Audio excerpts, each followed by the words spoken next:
Hi, hello everyone. Let's start discussion on a very important topic, why the infrastructure project are fail in the common, and also we are going to discuss in a perspective of the NaBFID. Before we are going to move to the next discussion in this video, I would like to request you guys, if you are new to my channel and if you are looking for the any role in the NaBFID or the development financial institution, so please do like and subscribe my channel because I'm creating videos for the development financial institutions or the government preparations. So that will definitely help you to get a better job and the better opportunity in the market. So let's first discuss on what is a NaBFID. And the NaBFID is a bank for financing infrastructure and development. The bank which is created by the government act of the Lok Sabha in 2021, and it is the India's dedicated financial institution. It is an the fixed AMFI, All India Financial Institutions, and NaBFID mandate to address the long-term financing gap in a sector. Understanding the project failure model is a critical for the credit risk assessment and the project appraisal and ensuring the financial sustainability of the infrastructure project. Sustainability stand for the three P's, for the peoples, for the projects, for the profits. So let's discuss on the where we are going to discuss on the project preparation and bankability risks.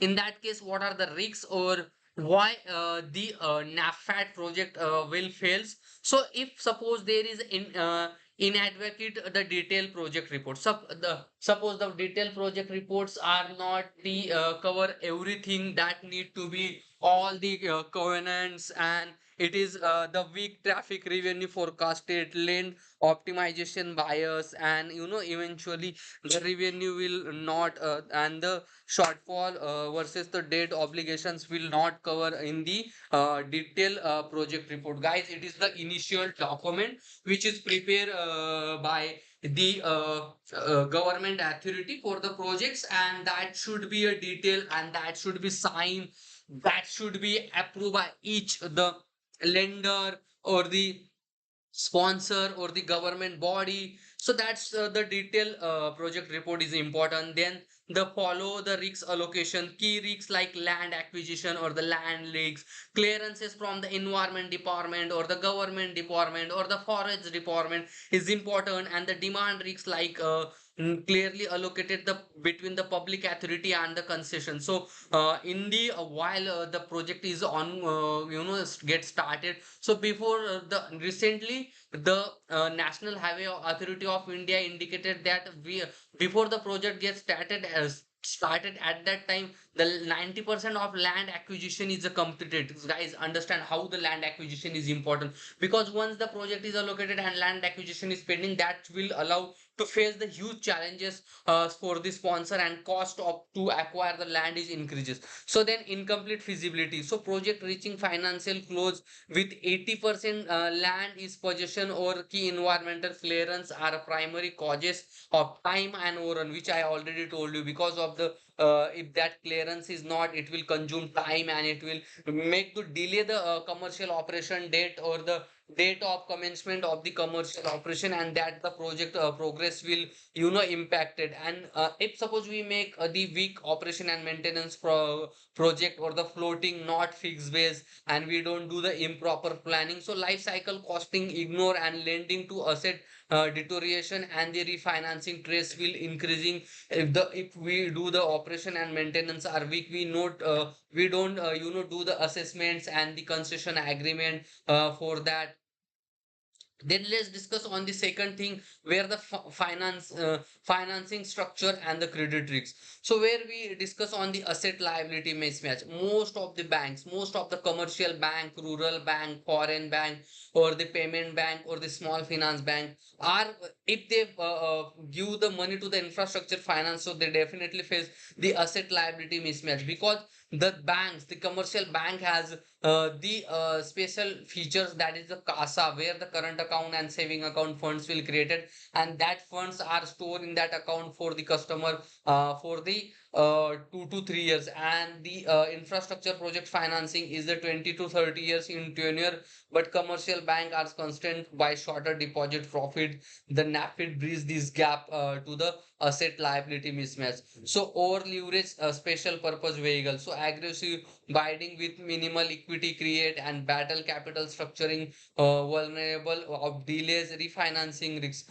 Project depend on take out financing phase face risks if revenue ramp up is sure than the project. So refinancing once the project gets started, and due to the market factors that, or due to the repayment capacity of the borrower, and the cost of the project will increases, so then they need to do the refinancing, and the project demand and offtake refinancing will happen. So that's the one of the risks. If there is no refinancing, the cost of the existing interest rate and all things are be increasing. And then the interest rate and the inflation risks, it is a one of the reason that the project will get the fails. So at the time of the project report preparation, or the project will get the sponsor to, or the project will give to the lend the project for project the the sponsors. At that time, the inflation rate and the interest rates, which is the market risk factor, will be the calculated for the long gases expansions and project commodity price and volatility in the steel, cement, and the Bootman Eurody viability. So NPA, non-performing asset from the scope creep. So the scope creep is a situation at that time the we are not able to complete the project with the available time, with the available budget, or with the available resources. So that's the situation that's occur in the project, which is a scope creep. So uncontrolled variation lead to the cost overrun, requiring the additional debt to the debt service coverage ratio. So scope creep is also there. Scope creep is also there. So land clearance and regulatory risks. So land acquisition bottleneck, it is and the most important. So every project is a, if it is a greenfield project, it is a fresh project. We start from the zero. So in that case, is the major risk is a land acquisition risk, and which is a bottleneck. So primary cause of the trace asset, legal dispute, and RR, and delay in extended construction period beyond the during the construction, interest during the construction, and multiple approvals, 20 plus clearance across the central, state, local body. Delay in one create the cascading effect. So once the delay which create the cascading effect, which is and the most important effect, guys, where once suppose the price of the commodities is increasing, inflation is increasing, so on that case the buying purchase of the customer will decreases, and that will create the cascading effects on the project flows. So change in law risks. So alternative in tax regime, environmental norms, and tariff policy, or the financial clause impact on the internal project internal rate of return. So utility system delay, unmapped utility causes the unforeseen cost and extension, and the trace testing on the EPC contractor, engineering, procurement, and construction contractor. So let's discuss on the counterparty and executive rules. So that's the project will get fail. So the sponsor risks, EPC contractor risks, and the concessionaire default, and the monitoring gaps. So in a sponsor risks, weak financial or the poor track record of the promoter group, and increase the implementation risks. And if the sponsor has not able to do the timely delivery, and if we don't do the proper EPC contractor, and L1 binding lead to the selection of contract without adequate technical financial capability, resulting in delay in the abandonment. So concessionaire default, in a power public private partnership destroyed over the tolling, annuity payment, termination payments create a trace exposure, and monitoring the gaps, lack of the independent engineer oversight allow the quality and the timeline slippage. So demand revenue risks and the social environmental things we are going to discuss here. The overestimated demand. So if we are going to estimate more demand, and the traffic schedule, road and metro obtain the influence and achieve the volatility, leading to the post commercial operation date the revenue stocks. If we do the demand, or the traffic is overestimated, which is not actually, so then we will bear some losses. So user charge risks, political residents to toll traffic and high the reduce revenue assumption, but the financial models.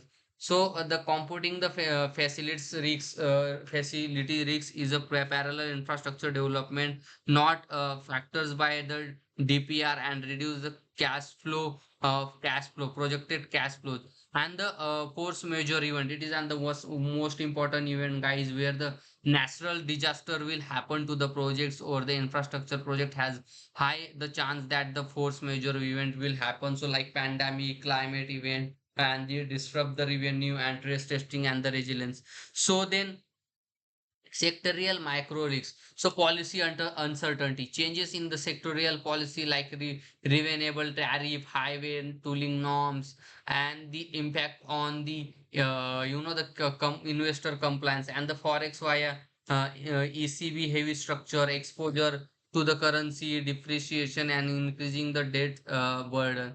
So the ECG risks and non-compliance with the environment, social and safeguard lead to the sloppage and the lender. So that's the guys end of the video. We are going to remaining part in the next video. Thank you so much, guys.